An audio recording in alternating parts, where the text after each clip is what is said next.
কুমিল্লার মুরাদনগরে মাদকের ট্রানজিট খ্যাত হায়দরাবাদে মাদক, জঙ্গিবাদ, বাল্যবিবাহ ও ইফটিজিং বিরোধী সচেতনতামূলক জনসভা শুক্রবার সন্ধ্যায় অনুষ্ঠিত হয়েছে।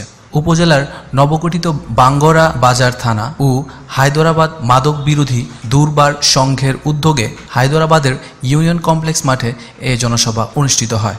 মুরাদনগর উপজেলার সাবেক চেয়ারম্যান আলহাজ হারুনার রশিদ অনুষ্ঠানে সভাপতিত্ব করেন। এতে জনগণকে উদ্বুদ্ধ করার জন্য বক্তব্য রাখেন বাঙ্গরা বাজার থানার ভারপ্রাপ্ত কর্মকর্তা মনোয়ার হোসেন। অন্যান্যর মধ্যে বক্তব্য রাখেন আন্দিকোট ইউপি চেয়ারম্যান মোহাম্মদ ফারুক সরকার, পূর্বদৈর ইউপি চেয়ারম্যান শফিকুল আলম, সাবেক ইউপি চেয়ারম্যান আলহাজ আলী আবু তালেব ভুইয়া, মাদক বিরোধী দুর্বার সংঘের সভাপতি আবু সাইদ, সাধারণ সম্পাদক আরিফুর রহমান হারুন মোল্লা। এ সভায় আশেপাশের কয়েকটি ইউনিয়নের জনপ্রতিনিধি, স্থানীয় গণ্যমান্য ব্যক্তিবর্গ সহ এলাকার বিভিন্ন শ্রেণীর পেশার লোক অংশ নেন। মুরাদনগর উপজেলার হায়দরাবাদ গ্রাম মাদকসেবী ও চোরাকারবারীদের অভয়ারণ্যে পরিণত হয়েছে।